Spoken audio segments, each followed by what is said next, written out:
You tell yourself you are healing because your mornings are optimized, your routines are color-coded, your podcasts are educational, your shelves are filled with self-help books, and your Notes app contains hundreds of carefully saved breakthroughs about becoming your best self. From the outside, it looks impressive, disciplined, intentional, evolved.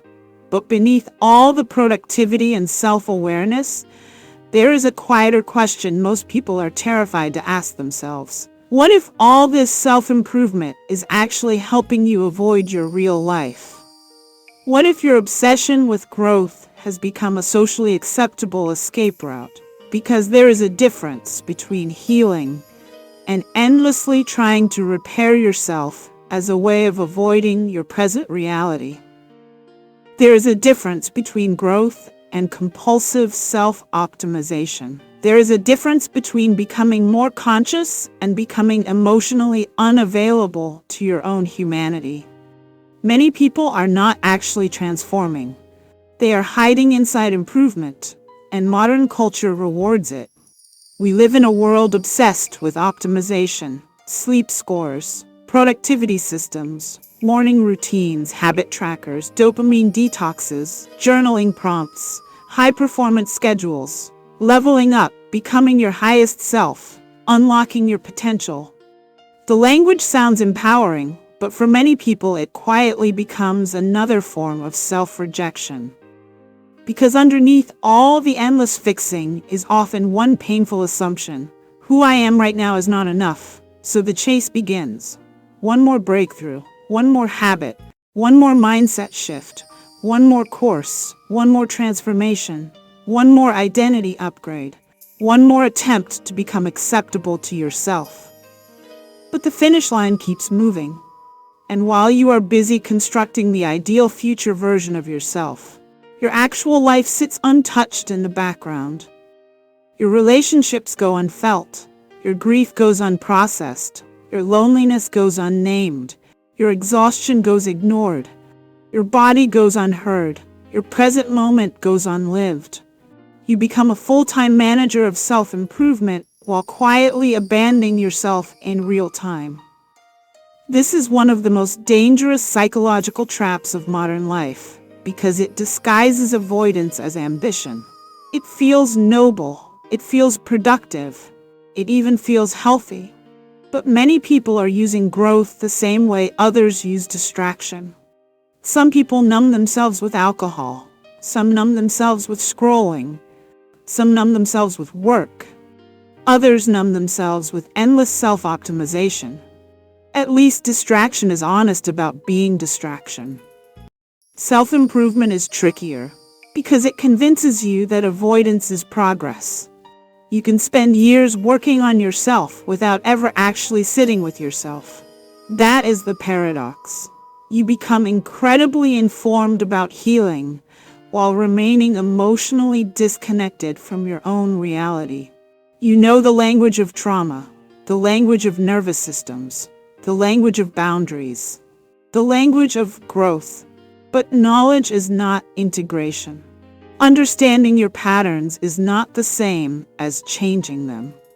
And constantly analyzing yourself can become a way to avoid feeling yourself. This is why some people become addicted to self-awareness but never become free. They can explain every wound intellectually while remaining emotionally trapped inside it.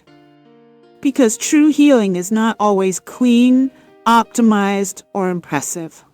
Sometimes healing looks like resting without earning it.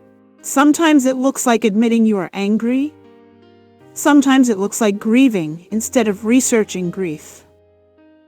Sometimes it looks like sitting quietly without trying to transform the moment into content or productivity. Sometimes it looks like letting yourself exist without turning your life into a constant improvement project. That feels terrifying to many people because they have built their entire identity around becoming better. Stillness feels threatening, rest feels unproductive, presence feels unfamiliar, doing nothing feels like failure. So they keep moving. Not because movement is necessary, but because stopping would force them to feel what they have been outrunning.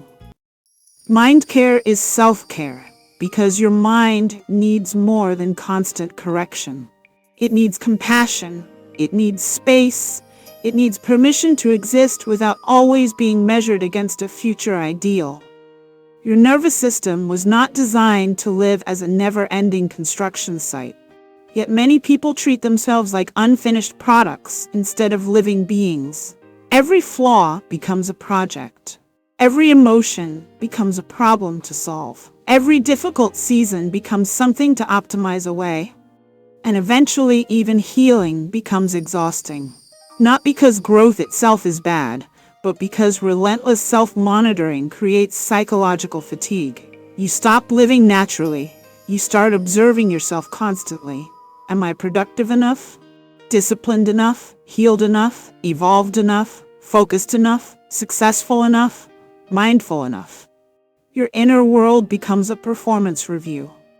And the cruelest part is that no matter how much progress you make, it never feels complete, because the deeper issue was never productivity. It was worthiness. People often use self-improvement as a way to earn the right to finally feel enough. But enoughness cannot be achieved through endless optimization, because the goal itself keeps reinforcing the belief that you are incomplete. That is why some of the most disciplined people are secretly the most exhausted. They are carrying the unbearable pressure of constantly trying to become acceptable to themselves.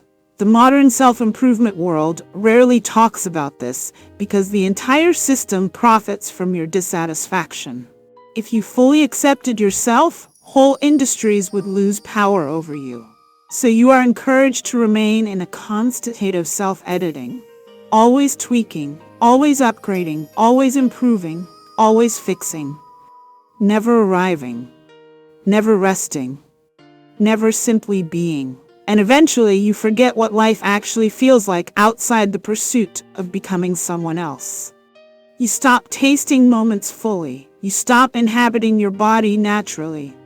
You stop participating in your own life because your attention is permanently trapped in the future version of yourself you are trying to reach. This creates a strange emotional emptiness. You are doing everything right, yet you feel disconnected. Why? Because human beings are not machines. You cannot optimize your way into wholeness. Wholeness comes from integration, from allowing all parts of yourself to exist without turning every imperfection into an emergency, from learning that your value does not increase every time you improve, from realizing you are allowed to live while still unfinished. This is where real healing begins, not in endless self-correction, but in radical presence. Presence means being willing to experience your actual life without immediately trying to escape it through self-improvement. It means noticing your sadness without turning it into a productivity issue. It means allowing joy without trying to monetize it. It means resting without justifying it. It means sitting in silence without needing to extract wisdom from every second.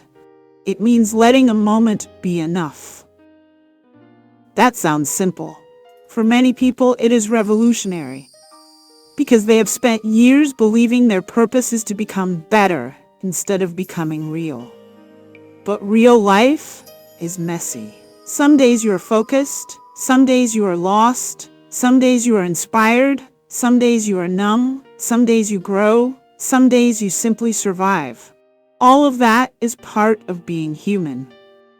The danger begins when you start treating normal humanity like a flaw that needs to be eliminated. Then self-improvement stops being supportive and starts becoming violent. Not physically violent, psychologically violent, because you are constantly sending yourself the message, who you are right now is unacceptable. And no amount of achievement can heal a wound constantly being reopened by your own inner voice. This is why some people secretly fear slowing down. Because without the routines, the goals, the podcasts, the plans, the optimization, they would have to meet themselves directly. Not the improved self, not the future self, not the curated self. The real self, the tired self, the grieving self, the lonely self, the uncertain self, the unproductive self, the human self. And maybe that is the self that has needed attention all along. Not another strategy, not another system, not another transformation, just attention, care, presence, compassion. Mind care is self-care because your mind does not heal through endless pressure to evolve. It heals through safety, through honesty, through allowing reality to exist without immediately trying to escape or improve it. You do not need to optimize every moment for it to matter. You do not need to turn every hobby into growth. You do not need to transform every pain into wisdom immediately. You do not need to constantly reinvent yourself to deserve your own love. Sometimes the healthiest thing you can do is stop trying to improve yourself for one moment and simply ask, what am I actually feeling right now? Not what should I feel? Not how do I fix this? Not how do I grow from this? Just what is true? That question interrupts the performance, because often beneath all the optimization is profound exhaustion. Exhaustion from trying to earn rest, earn love, earn worth, earn peace. But peace cannot be earned through self-improvement. Peace begins when the war against yourself finally ends. That does not mean growth stops. It means growth becomes gentler, cleaner, healthier. No longer driven by shame, you can still pursue discipline without self-hatred. You can still build habits without abandoning your humanity. You can still want more for yourself without treating your present self like a problem to solve. That balance matters, because the goal of healing is not becoming perfect. The goal is becoming present enough to actually live your life, to laugh without analyzing it, to rest without guilt, to love without performing, to exist without constantly measuring your value. Imagine how much energy returns when your mind is no longer treating your existence like a full-time renovation project. Imagine the relief of no longer needing to optimize every second. Imagine trusting that you are already worthy of inhabiting your own life right now. Not 5 breakthroughs from now. Not after one more transformation. Now. This moment, as you are. You are allowed to grow without disappearing into self-improvement. You are allowed to evolve without turning yourself into a machine. You are allowed to rest from becoming. And maybe the deepest form of self-care is finally realizing that your life is not a project to perfect. It is an experience to inhabit.